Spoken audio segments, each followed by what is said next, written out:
1, no versículo 18.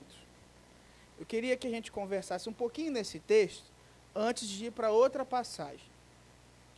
Mateus 21, versículo 18. Enquanto você vai abrindo, eu queria contextualizar o que nós vivemos nas quintas-feiras. Então você que está em casa, você que está assistindo a pregação depois, e quem está aqui, às vezes não pegou todas as quintas. Nós viemos conversando às quintas, depois que tivemos a nossa série sobre família, conversamos sobre oração, vida de oração. Acreditamos que o momento que vivemos como igreja é de direcionamento do Senhor, e direcionamento vem de intimidade com Ele. Intimidade, vida de oração. Então nós conversamos sobre várias orações da Bíblia. Você que está procurando, Mateus 21, versículo 18. E conversamos ao longo das quintas-feiras sobre orações. Conversamos primeiro sobre Abacuque, e na oração de Abacuque aprendemos que nós temos que ter coragem para abrir o nosso coração, mas também coragem para permanecer e esperar a resposta de Deus. Então é um Deus que responde. Nós vimos também a pregação de Sansão, a oração de Sansão, que no momento de muita dificuldade, mesmo tendo abandonado ao Senhor, Deus ouviu a oração dele.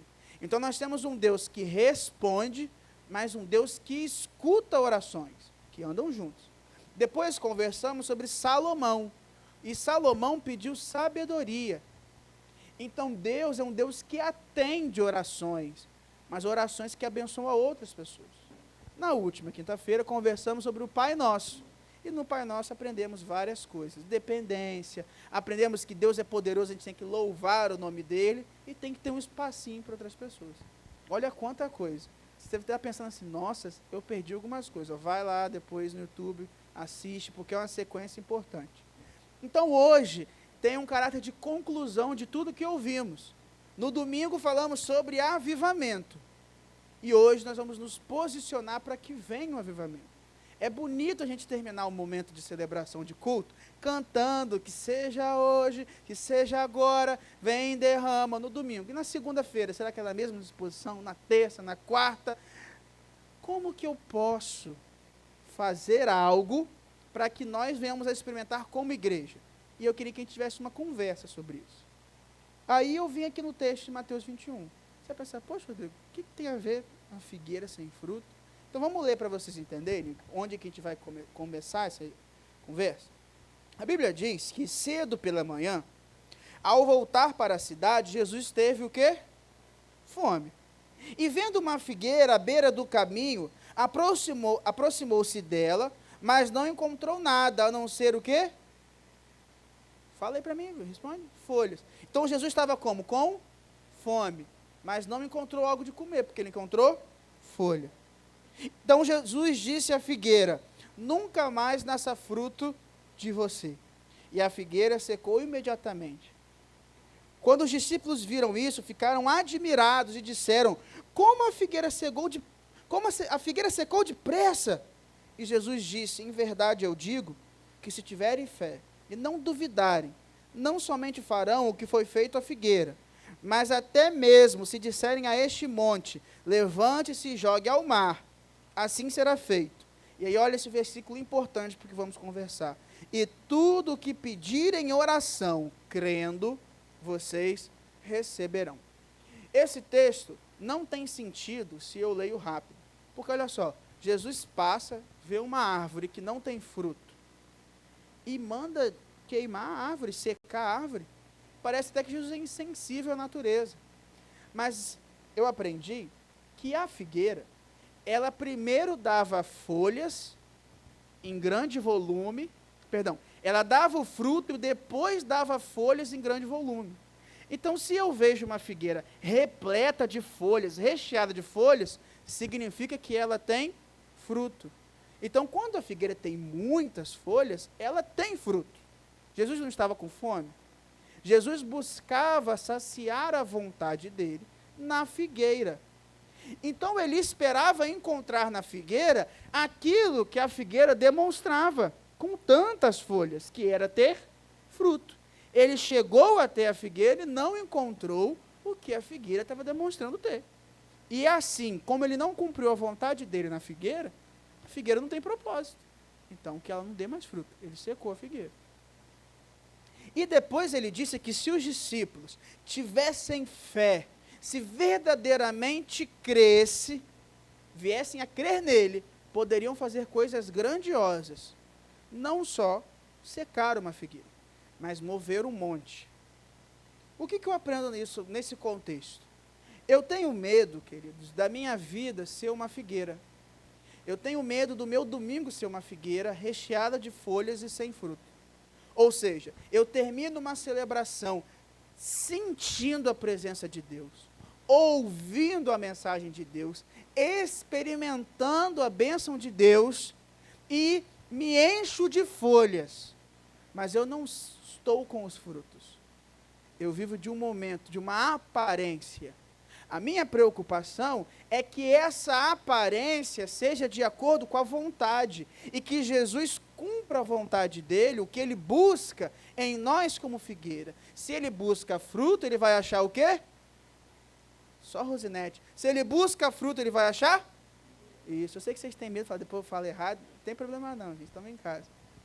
Então, o que eu quero dizer com isso? Se nós estamos falando sobre vida de oração, se nós viemos falando sobre evangelho, sobre nascer de novo, sobre avivamento, eu preciso me posicionar como quem espera que Jesus encontre um coração e um lugar para receber o avivamento.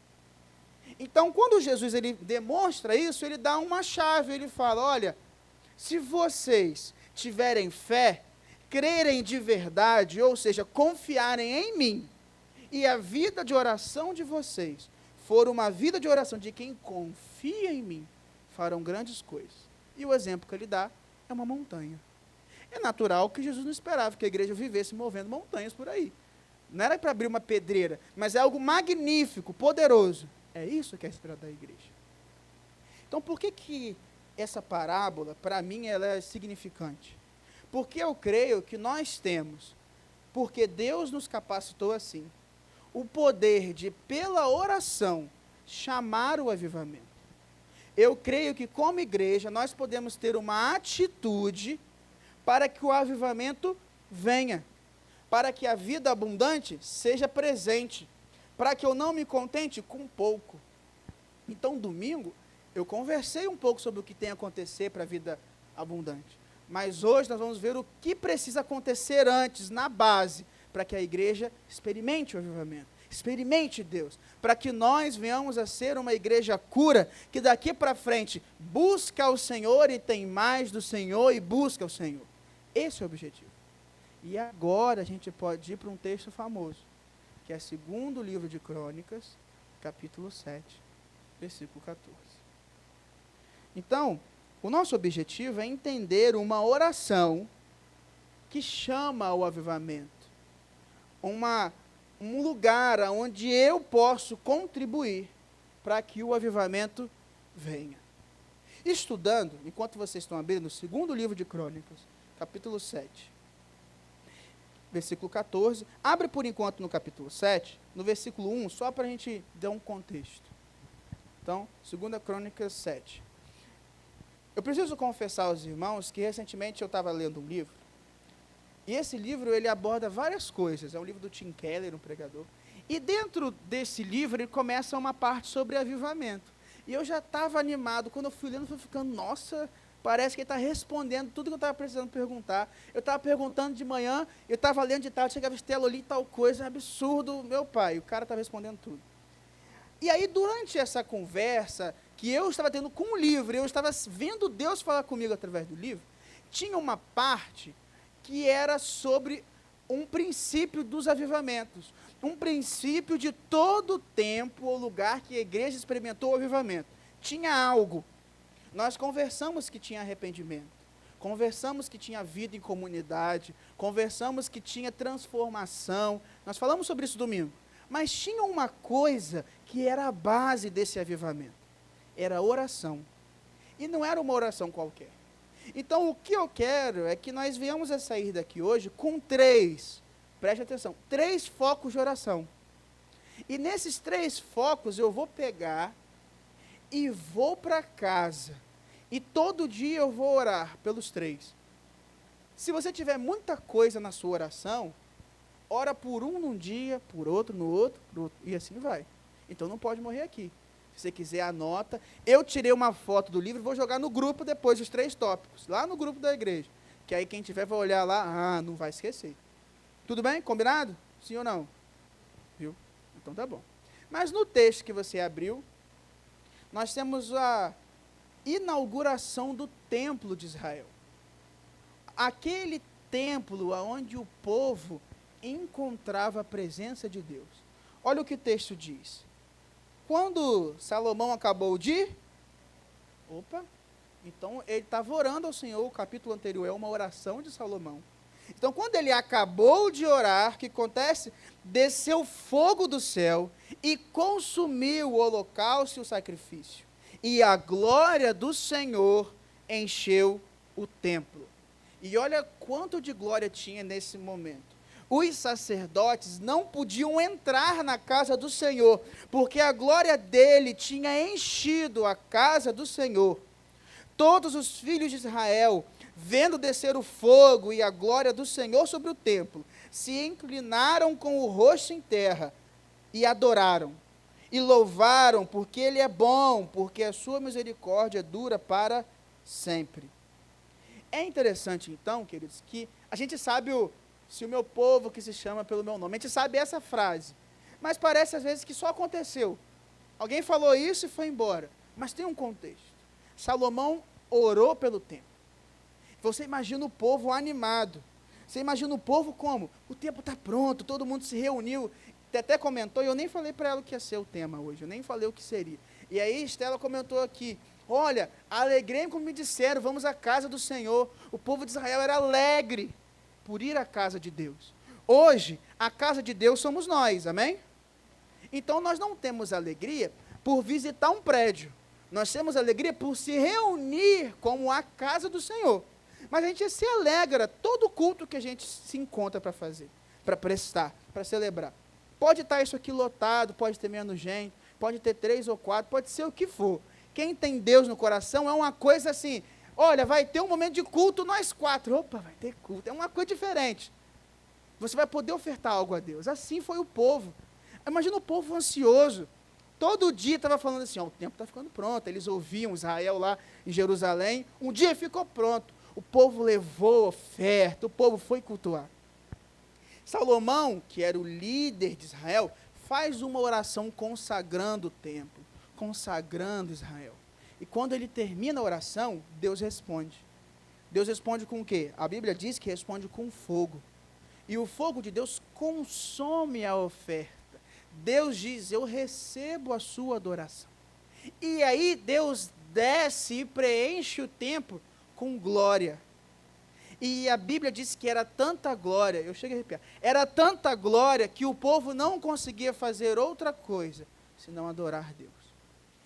Um dos tópicos que depois eu vou mandar bonitinho para você, é que a oração que deseja verdadeiramente avivamento, e avivamento é presença abundante de Deus, é uma oração que anseia por conhecer a Deus, por ver a sua face e vislumbrar a sua glória. Se você quiser se posicionar como igreja, se nós quisermos ser uma igreja que deseja vida, comece a orar pela presença da glória do Senhor no seu dia a dia, quando nos reunirmos. É isso. Parece bobo, mas é uma das poucas coisas que pedimos. E eu me sinto, às vezes, constrangido quando eu percebo que por causa de uma música eu pedi a glória de Deus. Mas eu esqueci de falar isso durante a semana toda. Tem uma música que eu gosto, o nome dela é Cercado de Glória. Era a música do Bill One. E ela fala que Deus está cercado de toda a glória. Ele está na plenitude. Deus Todo-Poderoso, sabe? Ele criou todas as coisas com a sua voz. Ele criou terra e céu. Tudo que está diante de nós. E aí a música começa a clamar e pedir para que ele venha com fogo e glória. E canta, vem com fogo e glória. Venha com fogo e glória. A mesma oração de Salomão. Venha com fogo e glória. E muitas canções que a gente canta é pedindo, mas não pode ser uma música. de um dia. Não pode ser um ritmo bonito, uma bateria que acelere e a gente começa, porque é bom, eu posso dizer, eu gosto muito. Nossa, quando vai a música crescendo, quando a coisa vai ficando bonita, quando você vai sendo levado, parece que você já está até num rio, a música parece um rio e você está cansando, e a música vai te conduzindo, é muito bom, queridos. Eu não sei se você gosta tanto, eu gosto. Mas chega segunda, aonde está o meu clamor pela glória de Deus? Aonde está o meu pedido para que a glória de Deus enche as casas, como a Bíblia diz em Isaías 6? Queridos, deixa eu ser sincero. Já tem um tempo para eu poder ser sincero, vocês olharem para mim e ver preocupação. Nós estamos perdendo a oportunidade de ter a glória presente porque não pedimos. Isso não é uma atitude sábia. Ter a presença de Deus é o que a gente precisa. Tem uma música que diz: ser mudado por tua glória é o que eu anseio, é o que eu mais quero. Ser mudado por tua glória é o meu desejo, é o meu maior prazer. Só que a música tem que ser uma verdade. Eu não posso cantar domingo, ser mudado por tua glória é o meu anseio, e não ter uma semana buscando essa glória que muda. O avivamento vem na presença de Deus. Ele presente, queridos. E ele vem quando a gente chama, quando nós clamamos. Ele veio ao povo. O povo viu. Eu não sei como foi a sua vida até aqui, eu não posso dizer. Mas tenta mergulhar comigo no seguinte cenário. Você olhar um lugar, um prédio, uma casa, porque um castelo. Imagina a sua casa para facilitar, uma casa. E você está do lado de fora da casa, olhando a sua casa como ela sempre foi. E de repente você fala: Senhor, eu peço pela tua presença, que a presença do Senhor não suma desse lugar. Aqui é o lugar da sua santidade habitar. Aqui é o lugar onde o Senhor vai viver. O Senhor é rei, o Senhor é todo poderoso. E nessa oração, Deus desce. Eu estou falando, queridos, de fogo. Eu não sei quando você viu fogo descer do céu. Eu nunca vi. Fogo desceu do céu. A glória do Senhor era incrível. Eu acredito que era como uma luz muito forte. Sabe, uma luz muito forte que você não consegue mais olhar. E naquele lugar onde Deus estava tão presente, eu pensando isso, imaginando, me sinto pequeno. Não sei se você tem essa sensação. Um lugar onde Deus é tão presente, parece que eu sou menor. Já reparou quando tem umas pessoas muito fortes, que você até, poxa, eu achei que eu estava forte, às vezes eu vejo e falo, nossa, ó Carlos Magno, fortão, chega perto dele e fala, poxa, Iago ali é o lutador, poxa, quanto mais próximo de algo grande, melhor é a sua consciência de quem você é. Então, nesse lugar onde a glória de Deus está, eu me sinto muito pequeno, pequenininho, uma criança. Eu sinto que eu não consigo nem me mover, como se a gravidade estivesse mais forte. Eu percebo que a melhor coisa que poderia acontecer na minha vida é a presença de Deus. E o que eu faço em resposta? Eu adoro a presença. A minha vida parece que não tem sentido longe disso. Parece que não faz sentido. Essa é a minha percepção agora bem pessoal. Quando eu percebo que eu estou adorando a Deus, eu percebo a besteira que eu fiz quando eu não estava adorando. Quando eu percebo que eu trabalhei um dia e valeu a pena por causa de Deus, eu percebo o ontem que eu não fiz para Ele.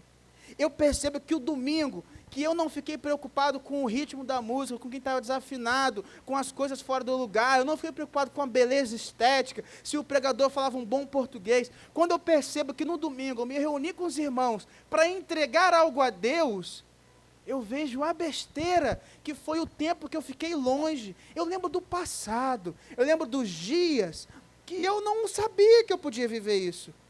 Eu me sinto um tolo por ter desperdiçado. Eu acho que essa é a experiência do avivamento. Quando eu experimento tanta vida, eu percebo a besteira que eu fazia quando eu vivia a morte. Eu percebo, essa semana uma pessoa falou comigo, mas como é que uma pessoa muda de vida, abre mão de vícios, de escolhas, de gostar da pessoa do mesmo sexo, abre mão de roubar, é diferente isso. O que acontece? Eu falei, mas não é uma religião. É uma mudança de vida. É um encontro. Eu não consigo dizer o que era a minha vida antes desse lugar onde Deus mudou. É diferente, eu não consigo mais pensar, o que é minha mente sem Deus? Eu não... É um encontro com a glória e a presença de Deus, e você não sabe mais o que é. Aí a canção que a gente canta, e quem já pisou no Santo dos Santos, quem experimentou, não sabe mais viver. Tanto que depois você canta glória, santo, é resposta à adoração. Então, se é essa presença, queridos, que transformou minha vida, eu não vou querer para Mary, para Marcelo, eu não vou querer para Carlos, eu quero para a igreja toda. Eu quero que todo mundo experimente essa presença, nem que seja eu o único a me colocar de joelhos para orar por ela. E se nós começarmos a fazer isso, e eu fizer com fé, crendo em quem Deus é, e você acha que Deus não quer estar presente no meio do seu povo, Ele quer. Então, o que me conecta com o avivamento é uma oração feita em quem Deus é. Experimenta. Eu desafio, nós que estamos aqui, aqueles que estão acompanhando, eu te desafio a quando eu mandar mensagem, você falar para alguém, ó, eu sei que você não pôde por algum motivo, e tudo bem, mas vamos orar junto. Chama alguém, vamos nos comprometer a orar 2 a 2, 2 a 2, todo dia, pela presença da glória de Deus, para ver a face, o lugar onde Moisés foi e outros não quiseram. Eu desafio, se nós começarmos a orar por isso, se nós não vamos ver a glória de Deus. Eu desafio. Salomão fez, o povo de Israel fez e viu, presenciou. O povo dizia assim, porque ele é bom. Reparou que existe diferença quando eu falo Deus é bom, e quando eu falo de verdade sim, Deus é bom. Existe diferença quando eu falo uma frase que está num carro, Deus é bom o tempo todo, e o tempo todo Ele é bom, e o outro fala amém. Mas existe a diferença quando você vive algo com Deus, e às vezes é algo doloroso, algo que você não sabia como poderia ter acontecido, e você encontra paz no final, e você fala, Deus é bom o tempo todo. É diferente, a experiência é diferente de quem fala por ouvir falar. Vocês estão preparados e querem ter coragem, sabendo que Deus ouve a sua oração e que a sua oração tem que ter lugar para outra pessoa, preparados para orar pela glória de Deus na cura? Sim ou não? Tomara, hein? Só falar um sim, botar folha na figueira, cuidado, tem que ter fruto. Então, ó, primeira coisa que eu vejo nesse texto, eu acho incrível, é que clamaram pela glória e presença de Deus, e viram a glória e a presença de Deus. Jesus, Ele é a manifestação, a exata expressão de Deus. O Espírito Santo habita em nós. Antes havia um templo de pedra, hoje nós somos o templo do Espírito Santo. Basta que o sacerdote, que também somos nós, clame pelo Espírito Santo e ele vem. E ele vem. O texto, então, queridos, vai continuar falando um pouco sobre esse culto de Israel. E depois que vai falando sobre o culto, chega no versículo 11. Você não fechou a Bíblia, né? Eu sei que você está aqui comigo, já está pensando na presença de Deus, mas calma. Quando chega no versículo 11, a Bíblia diz assim: assim Salomão acabou de construir a casa do Senhor e o palácio real. Tudo o que Salomão tinha planejado fazer na casa do Senhor e no seu palácio, ele efetuou com sucesso.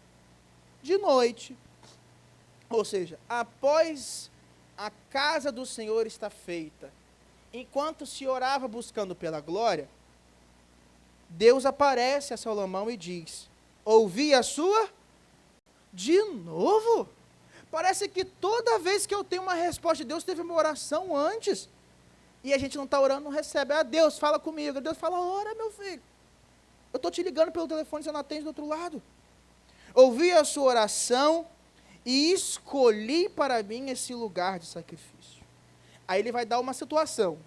Se eu fechar o céu, de modo que não haja chuva, ou se ordenar aos gafanhotos que consumam a terra, ou se enviar a peste entre o meu povo, ó, o que Deus diz?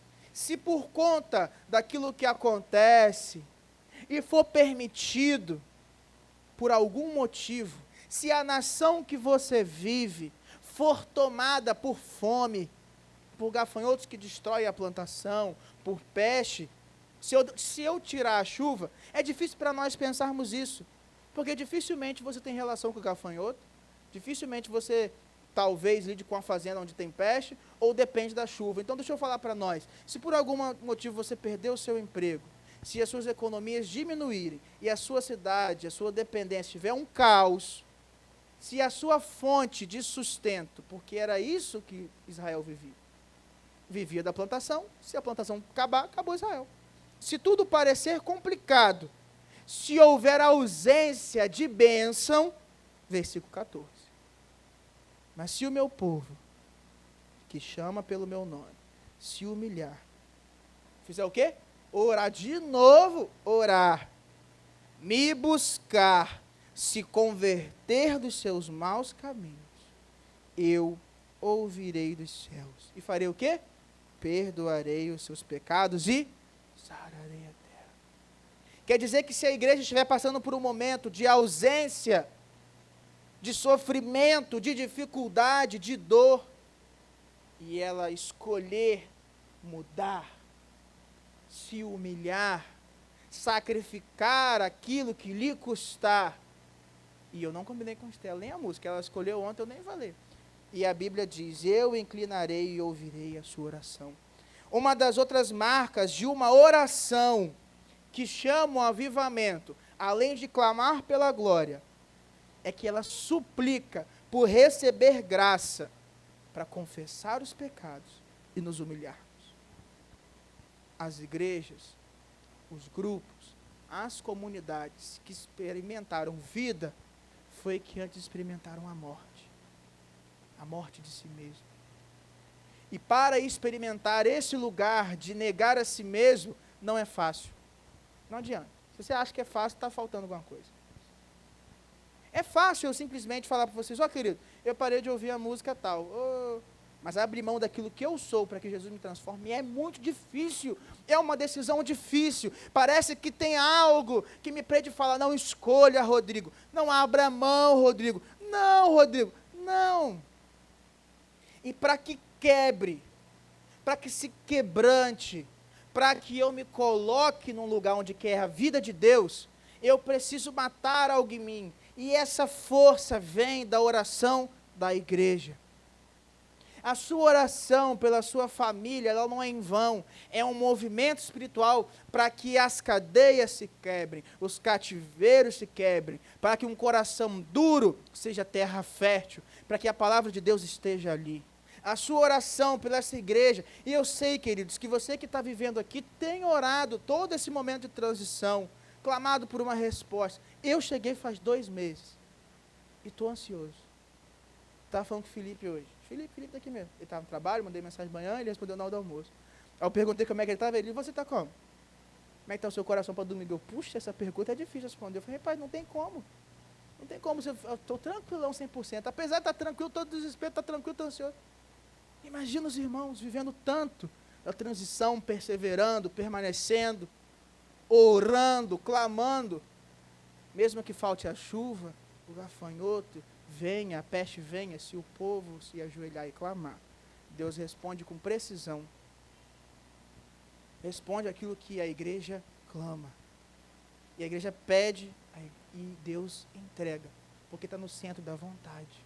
A igreja orou com fé, orou sabendo quem Deus é, e se eu orar sabendo quem Deus é, e me entregar por completo, eu recebo, porque eu confio em Deus.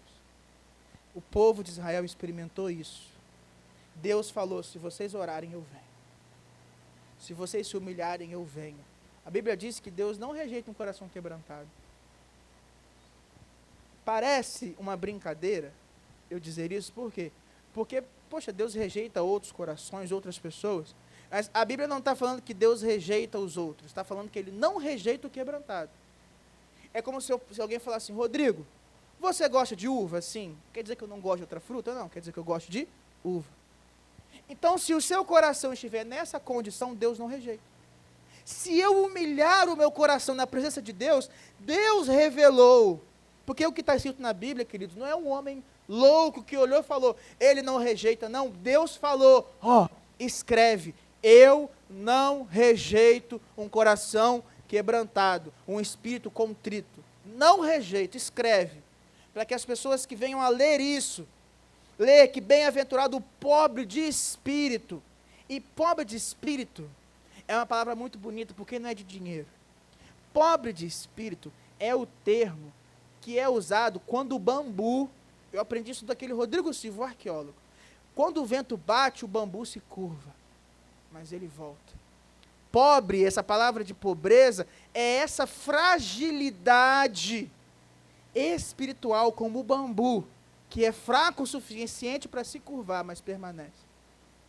Então, quem coloca o seu coração num lugar de fragilidade, diante da glória de Deus, Deus não rejeita. Foi por isso que ele encheu o templo, é por isso que ele continua habitando a igreja, e é por isso que eu afirmo que se quiser experimentar um avivamento, a igreja tem que se humilhar, se arrepender, e Deus vem, porque Ele disse que vem.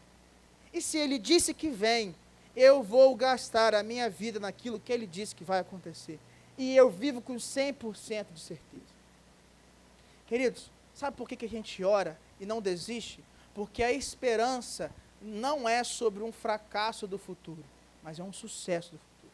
A esperança em Cristo não decepciona, porque eu já estou experimentando as bênçãos dele hoje, eu sei que vai vir. E vai vir. O avivamento vem para uma igreja que se humilha.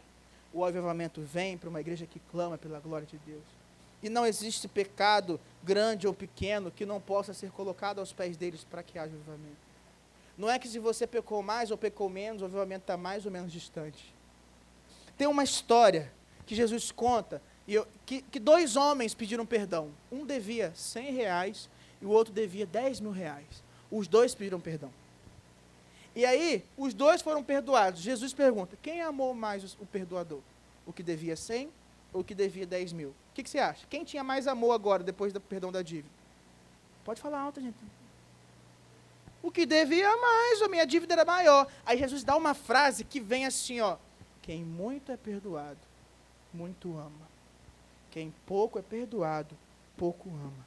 E tem gente guardando problema, tem gente guardando pecado, tem gente que guardando coisas que você podia ser perdoado e experimentar um amor maior. Então, quem muito é perdoado, quem muito se humilha, muito ama, porque muito vive a presença. Eu creio, querido, que Deus entrega uma vida abundante a uma igreja que ora assim. Você crê também? Sou sozinho? Amém. Eu não estou sozinho. Tem 3 que externaram, mas todo mundo está junto, em nome de Jesus. Mas sabe uma coisa interessante, queridos? Que o Deus de Israel é o nosso Deus, amém?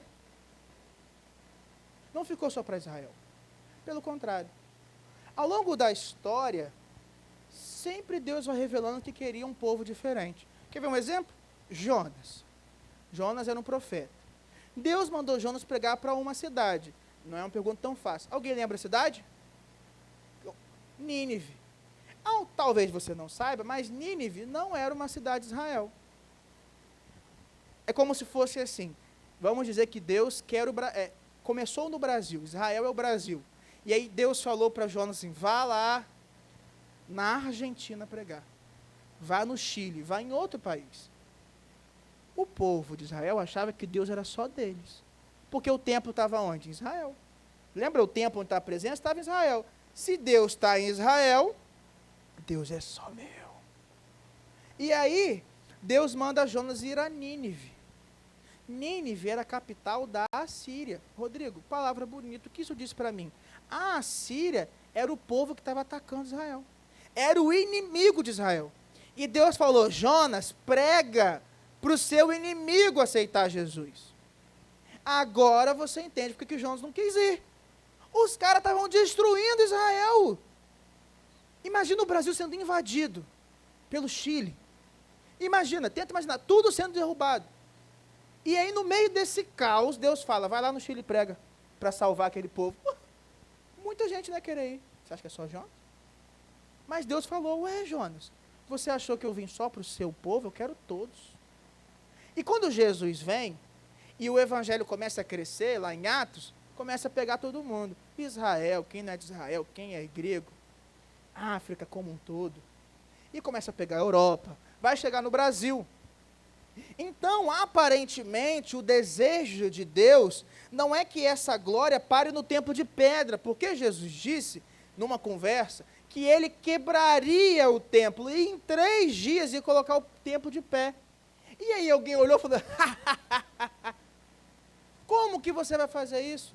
Se levou 46 anos para ser construído esse templo. Aí o autor, que eu acho que é Mateus, ele escreve assim, e ele não se referia ao templo de pedra. Ele se referia ao corpo, à igreja. A igreja de Cristo, que é esse templo, ela é totalmente preenchida.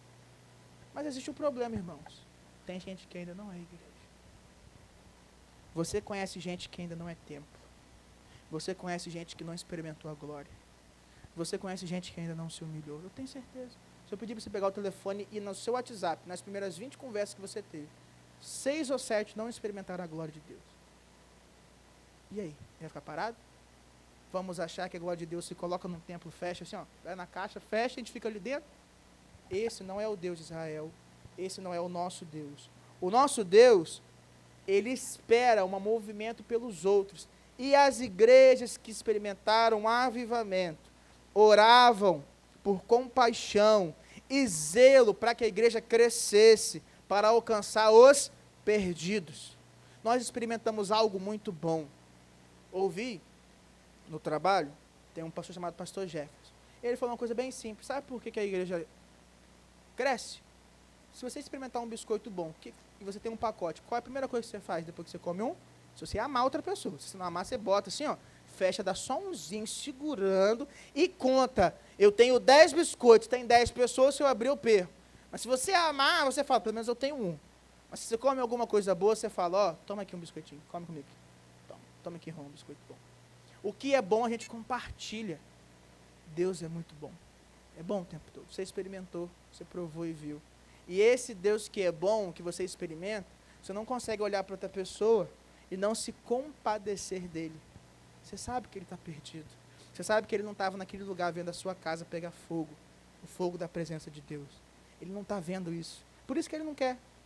Não julgue, ele não sabe. Ele não sabe o que é bom. E não sabendo o que é bom, ele não experimenta. Você também não faria. Lembra da sua vida antes, querido. Você pode ter nascido na igreja. Você não sabia que era bom. Lembra? Um dia, Jesus te encontrou. E você falou, uou, a glória é muito boa, a presença dele é muito boa. E não quis mais outra coisa. Assim tem muita gente. Basta que ele se encontre. A Bíblia diz que é o Espírito Santo que convence do pecado, da justiça e do juízo. Então a obra do encontro é do Espírito de Deus. É Deus que encontra. Foi Deus que nos encontrou. Foi Deus que encontrou Isadora. Seja lá quem for, que Isadora sabe que foi usado para que ela conhecesse Jesus, foi usado por Jesus. As pessoas que eu sei que me aproximaram de Deus, eu sei que por trás tinha um fio de uma marionete conduzindo assim, que era o próprio Deus. Eu sei, eu tenho certeza. E eu, quando eu tenho certeza, eu não brinco, não, eu tenho certeza que foi Deus que me encontrou. Eu tenho certeza que Deus me queria. Eu sabia que Deus podia transformar, mas eu não queria. Mas pessoas investiram tempo, oração, por mim. E eu encontrei. Você tem investido oração por alguém? Está querendo avivamento só para você? Está querendo ter uma fruta na figueira? Ou você espera que as pessoas venham encontrar fruto na figueira? Ah, Rodrigo, mas nós somos uma igreja pequenininha, um campus, tem igreja de 2.000 membros, tem igreja de 3.000 membros, de 800 membros, tem igreja que o lugar onde eles cultuam é gigantesco, cara. Tem igreja que o som toca, se ouve lá do outro lado. A gente parou de acreditar em Deus, está acreditando em pedra, em estrutura, quando o elemento principal do avivamento é a presença de Deus, e a presença de Deus está disponível para mim, que sou um templo pequeno, imperfeito, mas Ele quer Mateus, Ele quer Iago, Ele quer a pessoa que está vendo a transmissão, e ainda não se rendeu, Ele quer, e eu vou parar? Não, eu vou orar para que o templo se expanda, para que mais gente venha. Eu espero o dia que esse lugar seja pequeno, que o nosso problema seja, eu vou cultuar em pé ou sentado, mas eu vou para o culto com os irmãos. Eu vou ter que botar coisa lá fora, vou ter que quebrar a parede. Tem tanta gente para experimentar a glória. Essa é a preocupação da igreja que ora e quer. Ninguém quer avivamento só para si. Não existe egoísmo em avivamento. Muitas vezes porque não tem avivamento, é porque reina o egoísmo. Tiago disse, não pedem. E quando pedem, pedem pelo egoísmo. Mas uma marca de uma igreja que vive o avivamento é quando ela quer viver para outro. Então, para a gente não esquecer, para a gente concluir. Porque o negócio é a missão, é o desafio. Primeira coisa para não esquecerem, ó. A igreja precisa clamar pela glória de Deus. Então repete, ó, clamar pela glória de Deus. De novo, que agora vai bonito, ó. Clamar pela glória de Deus. Ótimo. Mas também tem que clamar por arrependimento e confissão de pecados. Vai.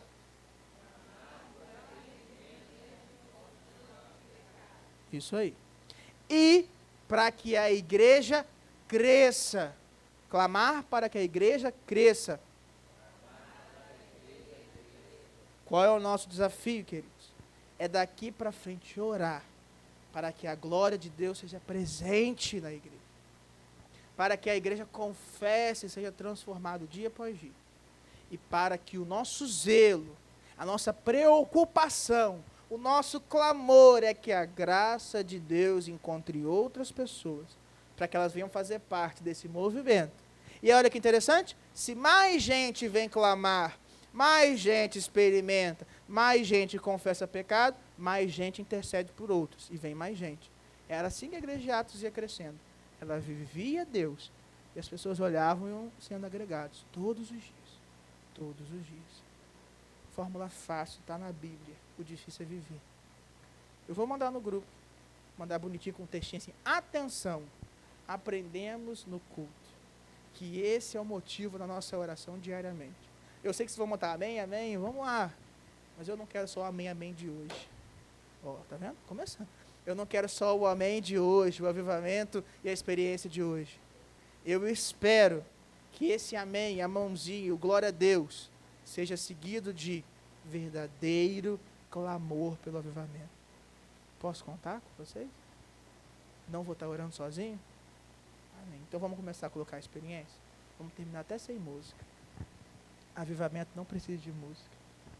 Precisa de Deus. Deus pode usar a música, mas Ele usa a presença dEle. Vamos ficar de pé?